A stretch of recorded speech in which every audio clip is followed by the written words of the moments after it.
예, 오늘 말씀을 가지고 그러므로 생각하라 라는 제목으로 나눌 때 우리 깨닫는 은혜가 있기를 주님의 이름으로 축원합니다.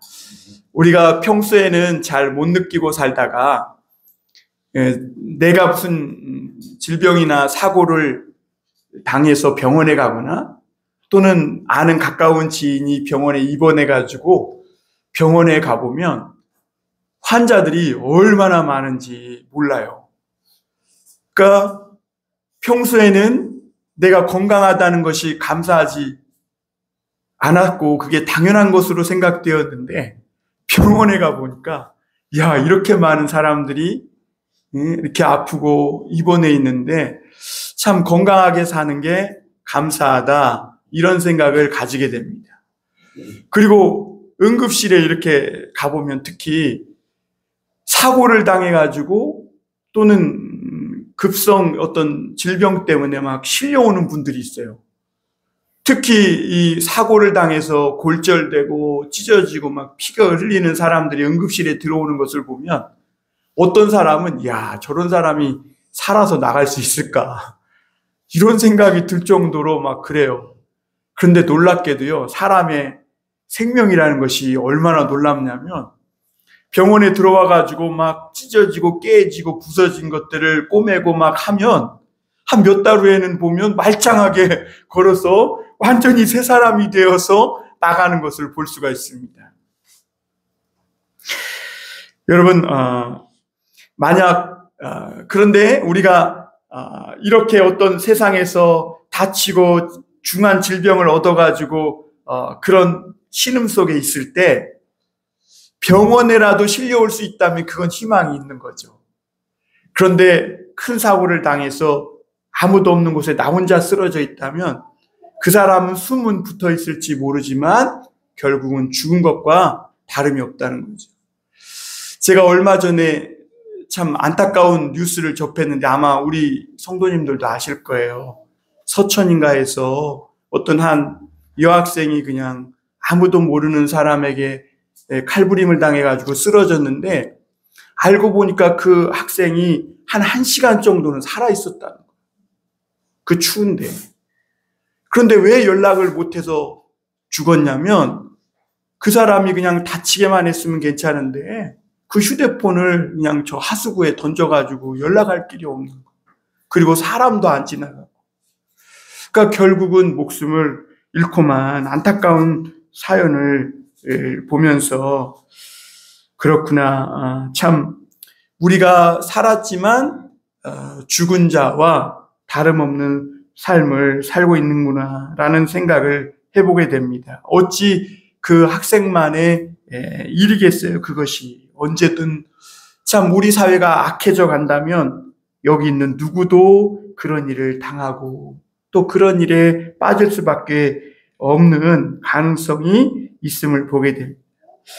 그런데 여러분, 이것을 영적으로 좀 대입해 보면 성경은 사실은 우리가 겉으로는 말짱해 보여도 영적으로는 그와 같이 허물과 죄로 죽었던 우리라고 말씀하고 있습니다. 우리는 사실 간심히 숨만 붙어 있었던 사람이, 그리고 숨만 꼴깍꼴깍 쉬고 있지 죽음을 향해 질주하고 달려가고 있던 사람인 것이죠. 그러나 하나님이 그런 우리를 긍휼히 여겨 주셨고 또 구원해 주셨고 치료해서 살려주신 것이죠. 놀라운 것은 우리가 그리스도 안에서 이 망가지고 죽어가던 인생이 완전히 변해서 완전한 새로운 사람이 되었다는 거예요. 이게 성경이 오늘 하나님을 예배하는 자들을 향한 선포인 겁니다. 여러분, 여기 앉아있는 분들은 그걸 믿으시길 바랍니다. 네, 믿으시길 바랍니다. 내가 숨만 붙어서 세상에서 강도당해서 죽어가고 있었는데, 성경의 표현대로 하면 죄와 허물로 죽었었는데 하나님이 나를 하나님의 수술대에 눕혀놓고 째고 붙이고 수술하고 치료해서 오늘 새 사람으로 완전히 새롭게 만드셔서 이 자리에 있게 하신 줄 믿고 살아가실 수 있기를 바랍니다. 그렇다면 우리가 생각해 보아야 할 것이 있습니다. 하나님이 죽은 자와 방불했던 나를 살려내셨다면, 나를 그 죽음의 불구덩이에서 건져내셨다면 그 이유와 목적이 있을 것 아니에요? 세상에 이토록 똑똑하고 잘난 사람들 많은데 그 사람들 다 놔두고 하필 나같이 별거 아닌 사람을 왜 구원해 주셨을까? 여러분, 하나님 앞에 신앙생활하면서 그거 물어보신 적 있으세요? 하나님, 왜 나입니까? 나쁜 일에 대해서만 우리는 하필이라는 표현을 쓰잖아요. 왜 하필 나야? 그런데 여러분, 좋은 일에 대해서도 한번 물어보신 적 있으세요? 하나님, 하필 왜 나입니까? 그런데 여러분, 그 이유는 나도 몰라요. 하나님만 아세요. 그래서 많은 사람들이 구원받고도 내가 구원받은 이유에 대해서 또 구원이 뭔지도 잘 모르고 살아가는 경우가 있어요. 그런데 어쨌거나 하나님은 그런 우리를 살려내셨고 나에게 큰 은혜와 사랑을 쏟아 부어주셔서 오늘 내가 살아서 이 자리에 있다는 것을 믿으시길 바랍니다. 그게 중요한 거예요. 근데 왜 하나님이 그렇게 하셨는가? 우리를요, 위대한 삶을 살게 하기 위해서 그랬다는 거죠. 위대한 삶. 안 믿겨지시죠? 저도 사실 그게 안 믿겼어요. 왜냐하면 제가 태어난 가정은 정말 형편없었고 또 제 삶의 환경이 누구에게 얘기하기조차 부끄러운 면이 많았기 때문에 그런 출신인 내가, 그런 상황에서 태어나고 자란 내가 위대한 삶을 산다? 야, 이거는 참 불가능할 거야. 믿어지지 않던 그런 사람 중에 한 사람이었어요. 그런데 여러분, 앞으로 말씀드리겠지만 하나님이요, 세상의 필부였던 저와 여러분들에게 이런 큰 은혜를 주시고 이 자리에 앉혀주신 데에는 우리의 그 연약하고 보잘것없는 삶을 위대한 삶으로 한 차원 끌어올려 주시기 위함이라는 것을 믿으시길 바랍니다. 우리는 단지 하나님은 우리를 그렇게 위대한 삶을 살도록 위대하게 지어주신 거예요. 그런데 우리는 단지 그 위대한 삶이 뭔지를 몰랐고, 그리고 그 사는 길이 어떤 길인지를 몰랐을 뿐이에요. 여러분, 우리는 위대한 삶 그러면 저 인도의 마더 테레사처럼 나병 환자들을 위해 자기의 전 생애를 바쳐야 그게 위대한 사람의 생애라고 생각하기 쉬워요. 또 성 프란시스처럼 자기의 재산을 가난한 자들을 위해 다 나눠주고 자기는 오단벌만 가지고 살아가는 그런 삶이 위대하다고 생각하기 쉬워요. 그것도 아니면 저 히틀러나 무솔리니나 나폴레옹이나 저 김정은 마냥 군대의 힘을 이용해가지고 자기만의 어떤 그 영역을 확장하며 사는 그런 삶이 위대한 삶이다, 이렇게 생각하기 쉬워요. 그것도 아니면 사도 바울처럼 자기의 모든 직장과 심지어 가족도 버리고 선교 여행을 떠나 하나님의 말씀을 전파를 위해서만 살아가는 것만이 위대한 삶인가? 여러분, 하나님은 그런 삶만이 위대한 삶이라고 이야기하고 있지 않아요. 여러분, 어쨌거나 우리 모든 사람은요, 소박하지만 누구든지 다 가치 있고 의미 있는 그런 삶을 살기 원하는 것은 누구나 마찬가지. 그렇죠, 여러분? 우리가 왜 하나님을 찾고 구합니까? 왜 우리가 배우고 열심히 살아갑니까? 사실은 한 차원 더 깊이 들어가 보면 사람은 누구나 보면 다 의미 있고 보람돼. 내가 한 영역에서 작고 소박해 보이지만 그걸 통해 뭔가 유익을 주고 가치 있는 삶을 살기를 원하는 거예요. 그래서 한 번뿐인 나의 인생, 나의 그 작은 삶을 소박하고 소중하고 위대하게 살고 싶은 것이 모든 사람의 소원인 것이죠. 그런데 여러분, 오늘 에베소서 말씀은 그런 우리에게 어떻게 하면 위대한 삶을 살아갈 수 있는지 오늘 가르쳐주고 계세요. 그리고 그 위대한 삶을 향한 너희가 한 걸음 내딛기 위해서 오늘 이렇게 말씀하고 계시죠. 그러므로 생각하라. 여러분, 여기서 생각이라는 말은 thinking이라는 말보다는 remember, 기억하는 삶. 사람의 삶은 희한하게도 뭔가 아무리 좋은 걸 배워도 시간이 흘러가면 점점 그 기억이 어떻게 해요? 나와는 멀리 저 아득한 곳으로 멀어져 가요.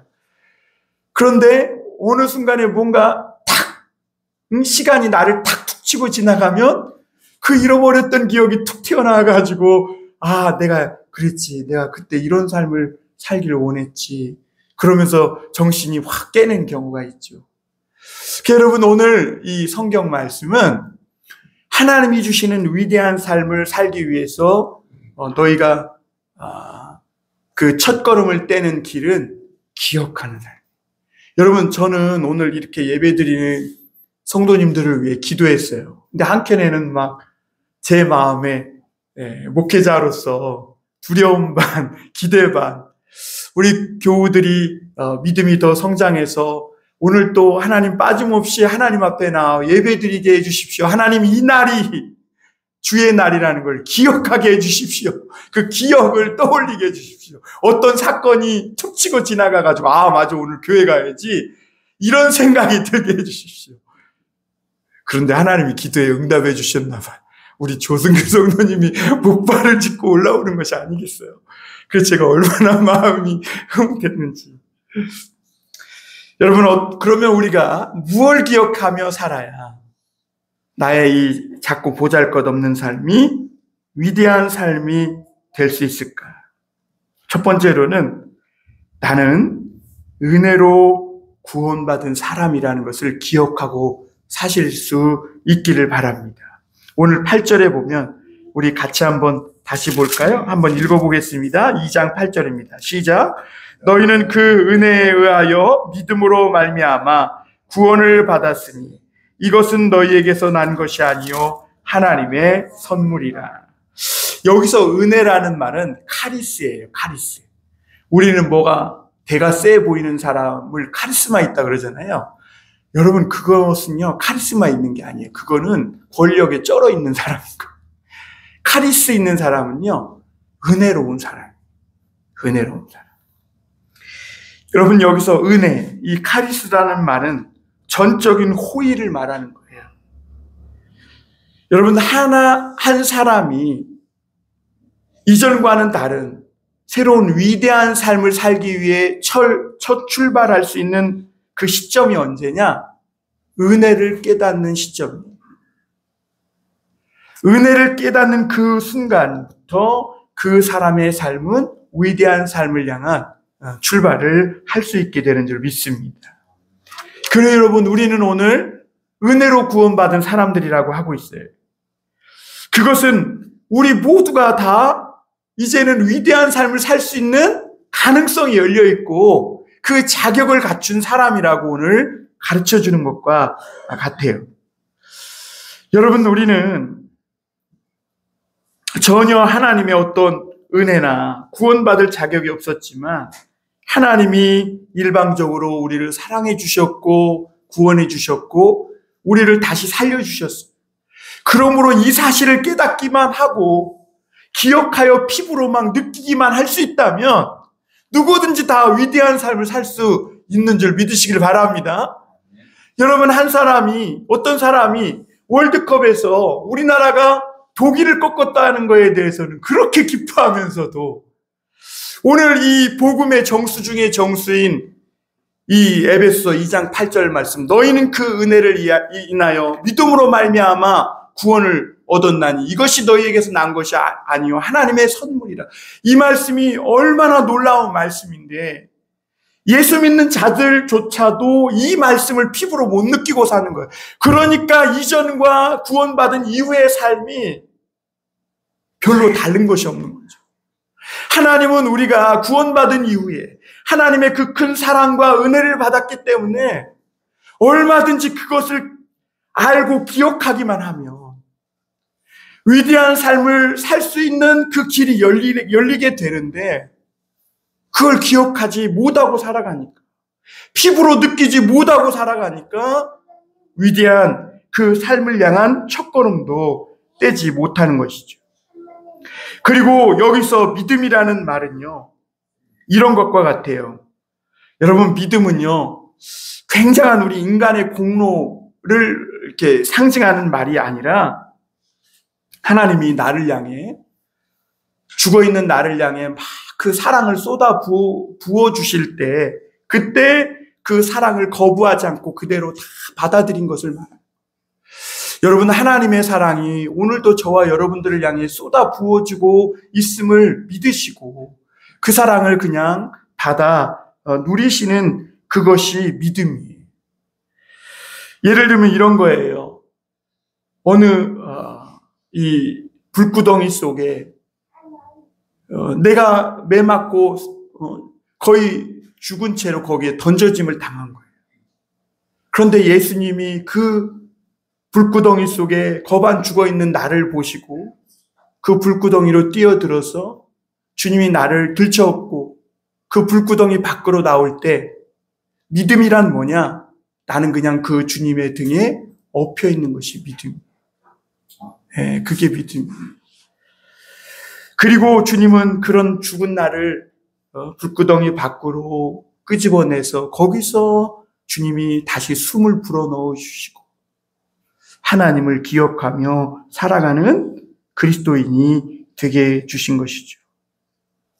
그렇다면 여러분, 불구덩이에서 살아난 사람이 가장 먼저 갖게 되는 마음이 어떤 마음일 거라고 생각하세요? 그렇죠. 감사하는 마음입니다. 나를 살려주신 그 은혜에 감사하는 마음. 하나님이 왜 나 같은 자를, 죄인을 구원해 주셨을까? 그냥 죽도록 내비둬도 그냥 누구 하나 거들떠보지도 않는 내 인생인데 하나님이 나를 왜 구원해 주실까? 이해할 수도 없고 아무리 헤아려도 다 헤아릴 수 없는 하나님의 사랑인 것이죠.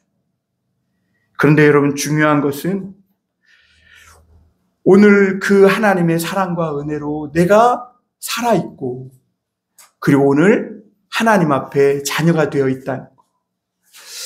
오늘 우리가 할 수 있는 일은, 최고의 일은 뭐냐? 그 하나님 앞에 그저 감사하며 살아가는 것이죠. 감사. 하나님도 그걸 원하시는 거예요. 하나님이 왜 그 큰 사랑과 은혜로 세상에서 그냥 필부필부로 살다가 그냥 없어져 버릴 우리 인생, 거기에서 나를 건져주시고 구원해 주셨는가? 이 세상 속에서 하나님은 감사하는 사람, 하나님 앞에 감사할 줄 아는 새로운 인류, 하나님 앞에 감사하며 살아갈 줄 아는 새로운 인간을 보길 원하신 것이죠. 그래서 하나님은 내 삶 전체로 하나님 앞에 감사의 삶을 드릴 그런 사람이 되기를 원하시는 거예요. 여러분, 이 하나님의 사랑을 받고 구원받은 자는요, 감사하지 못할 이유가 없어요. 이미 죽었던 우리를 살려주셨기 때문에. 여러분, 이미 죽은 자에게는 학벌이 필요 없고 많은 돈도 필요 없는 거예요. 그런데 하나님이 살려주셨기에 이제는 재물도 의미 있는 것이 되고 학벌도 배움도 의미 있는 것이 되고, 하나님이 나를 살려주셨기에 가족이나 이웃이나 이 모든 살아있는 내가 살아가면서 누리는 이 모든 것들이 하나하나가 의미 있어지는 거예요. 여러분, 죽은 자에게는요, 이 세상의 모든 것들이 죽어 있을 뿐이에요. 왜냐하면 세상의 모든 것이 다 자기를 향해서 자기 중심적으로 움직인다고 생각하며 살기 때문에. 그런데 여러분, 하나님이 우리를 살려주셔서 여러분, 이 언 땅을 뚫고 솟아나는 그 새싹 하나에도 새로운 의미가 부여되고 나에게 새롭게 부어지는 작은 용기와 새로운 환경에도 하나님의 의미가 거기에 새겨지게 되는 줄 믿습니다. 여러분, 그러므로 구원받고 새로운 위대한 삶을 살기 위한 첫 출발점은 하나님의 은혜를 깨닫고 감사하며 사는 겁니다. 여러분, 우리가 삶을 돌아보면요, 감사가 빠진 거에는요, 어떤 것도 위대한 것이 없음을 보게 돼요. 여러분 한번 돌아보세요. 여러분이 행한 많은 일들 중에 감사 없이 행한 일들 의미 있는 거 있으세요? 별로 없어요. 그런 거. 그런 거는 위대하지도 않은 거. 세상에 어떤 것도 감사 없이 쌓아 올린 것들은요, 대개가 다 보면 자기 자랑이고, 그리고 자기 만족을 위한 것 뿐이에요. 여러분, 9절에 보면 하나님이 이렇게 은혜와 그 사랑으로 우리를 구원을 선물로 주신 이유에 대하여 이렇게 말합니다. 행위에서 난 것이 아니니 이는 누구든지 자랑하지 못하게 하려 함이라. 여러분, 감사의 반대는요, 불만이 아니라 자기 자랑이랍니다. 자기 자랑. 우리 아는 목사님 중에 어떤 목사님이 그런 말을 해요. 자기는 어떤 특별한 이 목사님들 모임이 있나 봐요. 그 목사님들 모임에 가기 싫다는 거예요. 그 왜 그래? 가면 늘 자랑한다는 거예요. 자기 교회 성도가 몇 명이니, 성도가 뭐 해줬니, 손자나 그러니까 같이 있기도 싫다는 거예요. 왜냐하면 그분은 개척교회 하시거든요. 그러니까 자랑하는 목사님들 옆에 있으면 자기가 너무너무 더 초라해지는 것 같아서 가기 싫다는 거예요.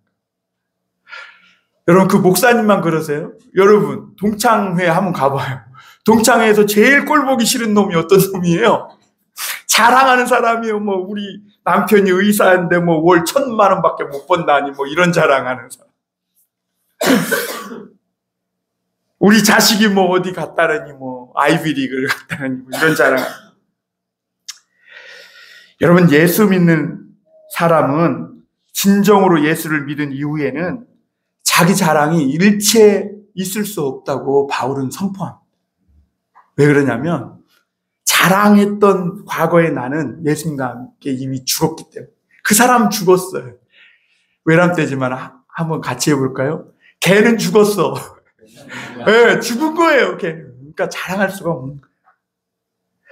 그런 사람은 이미 예수 안에 죽었기 때문에 돈 많고 능력 많고 잘났던 그런 나는 이미 예수와 함께 죽었기 때문에 자랑할 수 없는 거예요.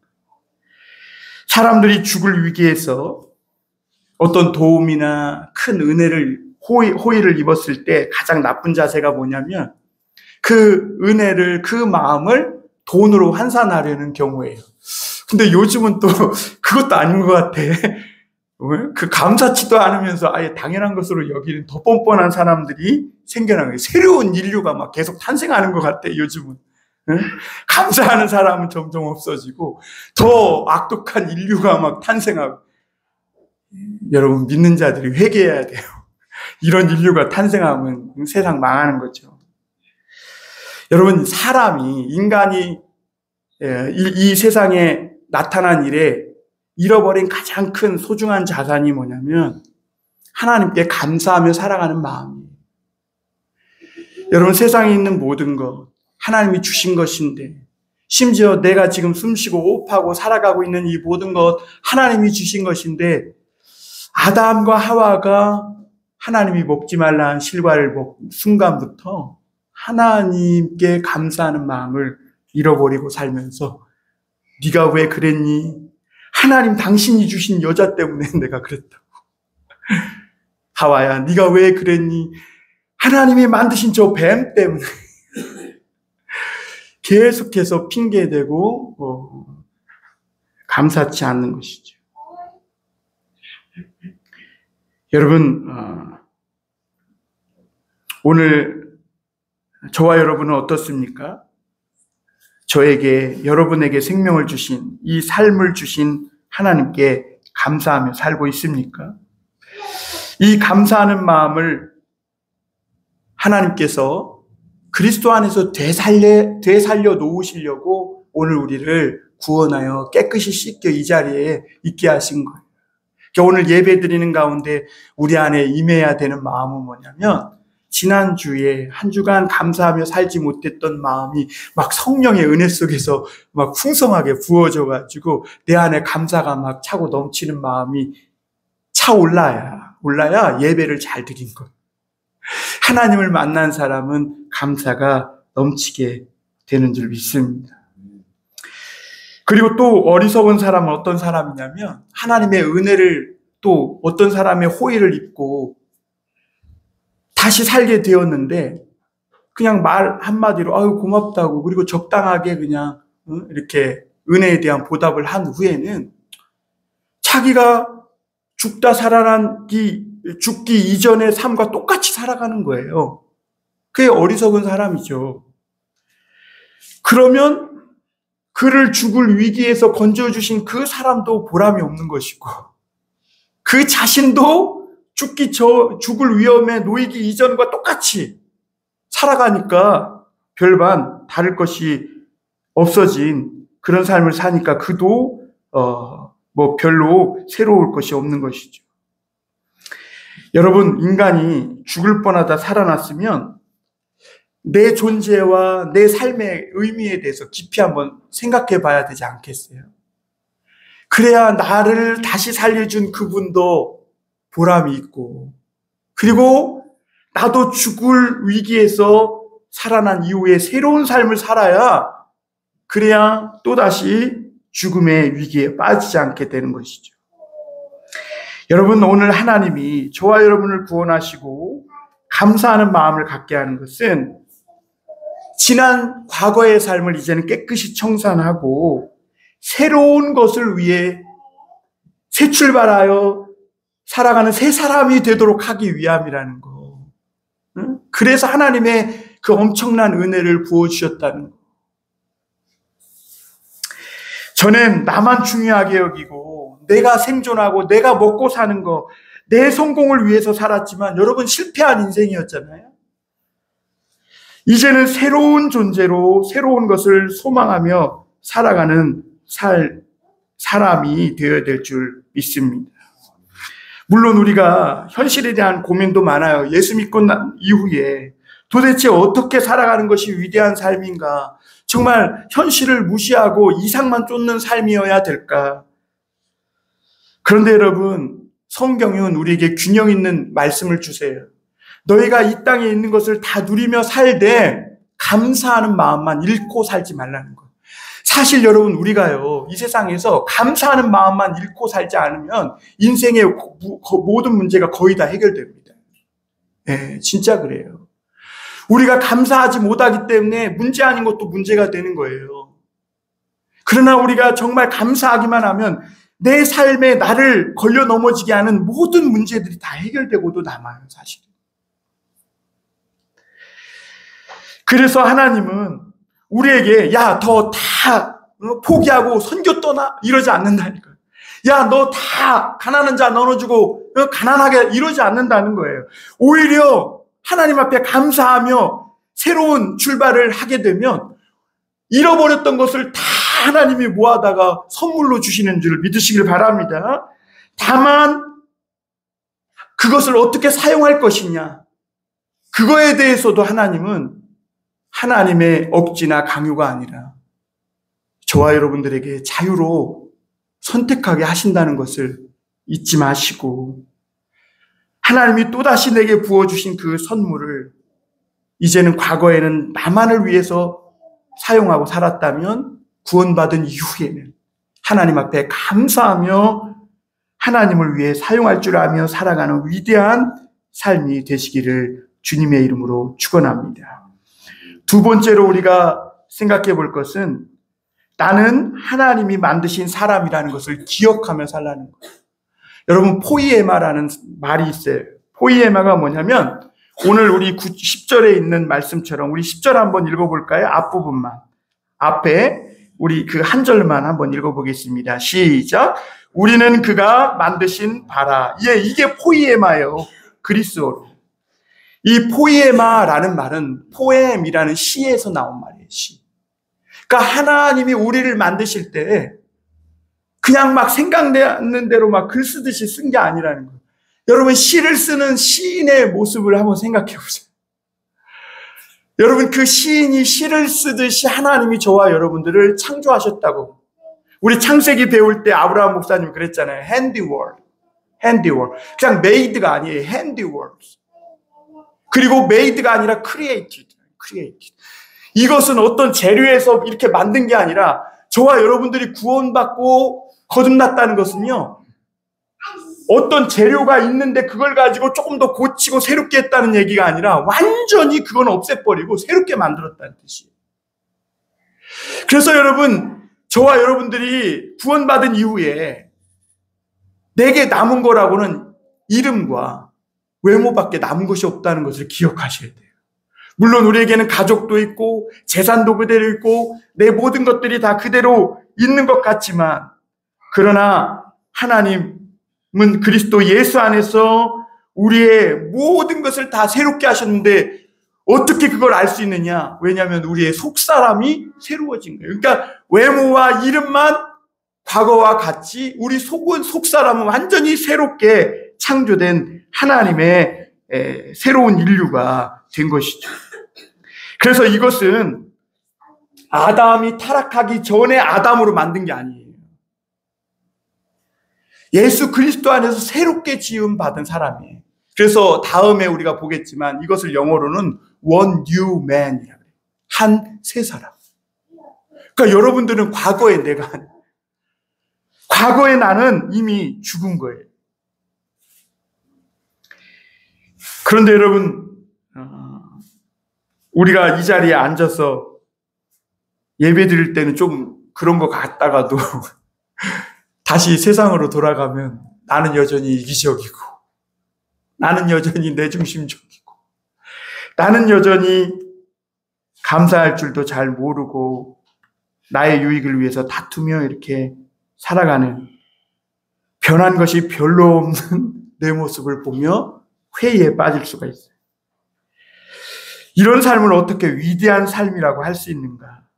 그냥 말로만 감사하다면 되는 것인가? 근데 성경은 결코 그렇지 않다고 해요. 이미 여러분들은 하나님의 은혜로 구원받았고 과거의 나로는 돌아갈 수 없는 완전한 새 사람이 되었다는 거예요. 여러분, 이것을 알면, 하나님이 여러분을 새롭게 만드셨다는 것을 기억하기만 하면 이제는 여러분은 그리스도 안에서 완전히 새로운 존재라는 것을 주님이 우리에게 가르쳐주고 있는 줄 믿습니다. 그러므로 여러분, 오늘 하나님은 우리를 만드신 이후에 새롭게 되었지만 그럼에도 불구하고 이런 부족한 점이 있는 것은 우리가 어린아이와 같이 거듭났기 때문이라고 말씀하고 있습니다. 여러분, 어린아이는 이상적인 꿈을 갖고 있고 놀라운 꿈을 갖고 있어도 그것을 이룰 수 있는 능력이 없죠. 그런데 거듭난 사람에게 한 가지 새로운 사실은 뭐냐면 영적으로 생각한다는 거예요. 그리고 거듭난 사람은 과거에는 자기 위주의 어떤 자신의 이익이 되는 삶을 위해서만 살아갔다면, 거듭난 사람은 최소한 그것을 바로 실행할 수는 없어도 이제는 영적으로 생각하며 하나님의 나라와 그것이 분명히 뭔지는 모르지만 무언가 하나님의 뜻을 찾아 살아가는 사람으로 바뀌었다는 것이죠. 그리고 그렇다고 해서 세상의 것을 다 포기한 것도 아니에요. 단지 우리가 이 세상에 살면서 더 소중하고 더 귀한 것을 발견했다는 의미인 것입니다. 구체적으로는 분명히 뭔지는 모르지만 하나님께 거듭난 사람은 분명히 자신 안에 뭔가 변화가 일어났다는 것을 아는 것이죠. 그리고 이런 사람은 오늘 10절 이후에 보면 선한 일을 위하여 지으심을 받은 그런 사람이라고 말씀하고 있습니다. 여기서 선한 일은 하나님께 뜻을 맞추는 그런 일을 말합니다. 원래 악은 관역에서 빗나간 거잖아요. 선은 뭐냐? 관역에 정통한 삶을 말해요. 그러니까 선한 일을 위하여 지으심을 받은 자다 그랬어요. 여기서 선한 일은 뭐냐? 남을 위해 희생하고 다 맞겠죠. 그러나 그것은 본질이 아닌 거예요. 진짜 본질은 뭐냐면 하나님의 뜻을 찾아 정확히 그 뜻을 이루고 관통하는 삶을 말하는 거예요. 그래서 이스라엘 백성들을 하나님이 애굽에서 건져내신 후에 책망할 때마다 하는 말이 있어요. 야, 내가 너를 애굽에서 건져내었거늘 내가 너를 애굽에서 건져내었거늘. 왜 그래요? 내가 너를 애굽에서 건져내었더니 뭐 한다는 거예요 지금? 너는 그 사실과는 아무 관계없이 살아. 하나님의 뜻과는 전혀 상관없이 빗나가게 살아가고 있다는 것이죠. 기혼이면서 미혼인 척하고, 신자면서 불신자 척하고, 그리고 하나님 믿으면서 안 믿는 척 부끄러워하는 이런 삶을 산다는 것이죠. 사실 여러분, 우리가 구원받고 거듭났어도 하나님의 뜻을 이루는 데는 많은 시간이 필요하고 영적 성장이 필요합니다. 왜냐하면 영적으로 어리면 지각하는 것도 어리고 자기 중심적인 삶이 여전히 그에게 있을 수 있어요. 그게 중요한 것이 뭐냐? 우리가 선을, 하나님의 뜻을 찾아 그 뜻을 이루어드리는, 그 뜻을 관통하는 삶을 살기 위해서는 계속 기도하고 말씀 듣는 삶이 필요해. 그래서 하나님 앞에 예배하러 나오는 삶이 귀한 이유가 거기 있는 거예요. 그리고 그 먹고 마신 것이 온몸으로 전해지기 위해서 성령의 능력이 필요한데요. 이 성령의 능력을 위해서는 말씀 듣고 기도하여 하나님 앞에 부르짖을 때, 그때 가슴에 뜨거운 것이 임하면서 온몸에 전달되고, 그리고 가슴이 뜨거워지기 시작하는 것이죠. 그리고 성경은 이것을 성장이라 그러고 부흥이라. 그러니까 여러분, 가슴이 뜨거워져야 한 걸음 성장한 것이고 부흥하는 것입니다. 그러니까 여러분, 하나님의 이 부흥을 경험한 사람은 결코 세상 것으로 만족하지 못합니다. 가슴 뜨거워진 사람, 부흥이 임하여 가슴이 새로워진 사람, 그 사람은 자기만 생각하며 살 수 없습니다. 그래서 이 새롭게 거듭난 사람은 머리에는 냉철한 하나님의 진리로 가득하게 되고 그 가슴에는 뜨거운 하나님의 사랑의 열정을 갖게 되는 줄 믿습니다. 하나님이 그렇게 우리를 만드시는 것이죠. 그리고 하나님은 그렇게 만드셔서 우리에게 요구하는 것이 뭐냐면, 너 스스로 네 인격과 생각을 가지고 하나님의 뜻을 찾아 순종하며 사는 그런 자유의 사람을 만드시기를 원하는 것이죠. 그가 누구예요? 원유맨인 거예요. 하나님이 주신 지성과 이성을 가지고 하나님의 뜻이 무엇인지를 생각하고 스스로 결단을 내려서 그 뜻에 순종하며 사는 삶. 그래서 끊을 건 끊고 결단할 건 결단하고 하나님의 뜻을 따라 살아가는 하나님의 형상을 닮은 자유로운 인간. 그래서 예수님은 참 하나님이신 동시에 참 인간이신 것이죠. 그래서 그 예수님, 참 인간이신 그 주님의 형상을 회복하는 것. 그게 하나님이 우리를 만드신 본질적인 모습인 것이죠. 그러나 우리가 알다시피 육체의 소욕과 성령의 소욕이 우리 안에서 싸우기 때문에 이런 일들이 처음부터 잘 되지 않아요. 그러니까 사도 바울은 로마서 7장에 보면 그가 위대하고 훌륭한 사람이지만 그 안에 얼마나 선과 악이 싸웠는지 몰라요. 그런데 여러분, 계속 말씀을 먹고 기도하니까 어떻게 해요? 하나님의 이 성령의 소욕이 육체의 소욕을 때려 눕히는 거예요. 그리고 죄의 습관은 찢어 날려버리게 되는 것이고, 그리고 불가능했던 그 일들을 기도로 응답받는 그런 새로운 삶이 시작되기 시작하는, 이것만 되기 시작하면요, 홍해를 건너는 것도, 해와 달을 멈추고 반석에서 물을 내고 병을 고치고 죽어도 두렵지 않은 이런 엄청난 능력이 그 안에서 솟아오르는 줄 믿습니다. 그래서 그 이후부터는 무기가 달라져요. 전에는 총알이 재산이었다면 이제는 총알이 뭐예요? 말씀과 기도가 되는 줄 믿습니다. 그러므로 여러분, 이제 하나님이 구원해 주신 그 은혜를 기억하며 죄에 빠지지 않고 말씀을 붙잡아 끝까지 승리하는 그 길을 달려갈 수 있기를 주님의 이름으로 축원합니다. 세 번째로 우리가 생각해 볼 것은 우리의 변화된 위치를 기억하며 살아야 합니다. 우리 마크 트웨인의 왕자와 거지 이야기는 다 알죠. 왕궁에 앉아서 왕노릇하던 왕자는 저 밖에 거지가 부럽고, 저 거지는 왕궁 안에서 왕노릇하는 왕자가 부럽고, 그 어느 날 기회가 돼가지고 옷을 바꿔 입게 됐죠. 그 이제 왕자가 밖에서 실컷 놀다가 이제 왕궁으로 들어가려고 하니까 이 거지 옷을 입은 놈이 어디로 오냐고 하면 내쫓아. 그 나중에 자기가 옥새가 어디 있는 줄 안다는 거예요. 근데 나중에 보니까 옥새가 그 자리에 없어. 거지가 그 옥새를 가지고 호두를 까먹고 딴 데 놓은 거예요.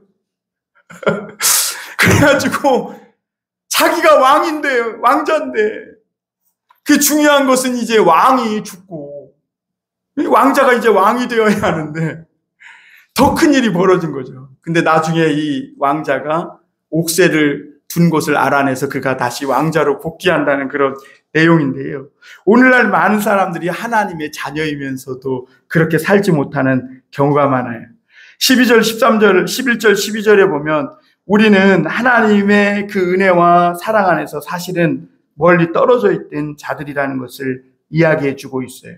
영적으로는 죽어 있어서 하나님으로부터 오는 축복이나 그 말씀이나 그 어떤 것도 받을 수 없는 엉망진창이었던 그런 사람이었다는 것이죠.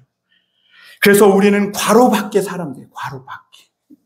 그런데 그런 우리에게 어떤 일이 일어났다고 합니까? 우리 13절 읽고 마무리하겠습니다. 우리 같이 한번 읽어볼까요? 시작. 이제는 전에 멀리 있던 너희가 그리스도 예수 안에서 그리스도의 피로 가까워졌느니라. 아멘. 이 말씀을요, 물론 우리가 우리끼리 가까워졌다는 말로도 읽을 수 있지만 그게 아니에요. 여기에 말의 본질은 하나님과 우리가 가까워졌음을 말합니다. 하나님과 우리는 원래 멀리 떨어져. 하나님의 축복과도 멀고 하나님의 약속과도 멀고 하나님께는 접근조차도 할 수 없었던 그런 자들이 예수 그리스도께서 그 하나님의 소멸의 불, 진노의 불을 끄시고 우리를 하나님 가까이로 데려가셨다는 거죠. 그래서 이제는 누구든지 그리스도에게 엎혀만 있으며 은혜로우시고 자비로우시고 노하기를 더디하시고 축복하시는 하나님께 가까이 갈 수 있는 줄 믿습니다. 예수님은 그저 쓰레기통이나 뒤적거리며 살아야 할 하나님의 약속, 축복 밖에 살던 아이와 같은 우리들을 하나님의 영광의 자녀가 되게 하신 것이죠. 사랑하는 여러분, 위대한 인생, 위대한 삶은 세상에서 막 높은 자리에 오르는 것도 아니고 큰 일을 하는 것도 아니에요. 그저 하나님과 가까이 살아가는 삶이 위대한 삶이라는 걸 기억하시길 바랍니다. 영광의 하나님, 은혜의 하나님께 자꾸 가까이 나아가서 계속해서 쌓이고 또 나를 더럽게 하는 이 먼지를 다 닦아내고 믿음에서 믿음으로, 영광에서 영광으로 자꾸 변화되어져 가면서 하나님과 가까이 동행하는 그 사람이 세상에서 최고 위대한 인생을 사는 사람이라는 것을 기억하시고 오늘도 하나님과 가까이 살아가는 그 위대한 삶의 첫 발을 들이고 또 여러분은 이미 그 삶을, 위대한 삶을 걷고 있음을 아시고 더 위대한 하나님의 그 삶을 향해 끝까지 나아가시는 축복의 교우들 되시길 주님의 이름으로 축원합니다. 기도하겠습니다. 사랑의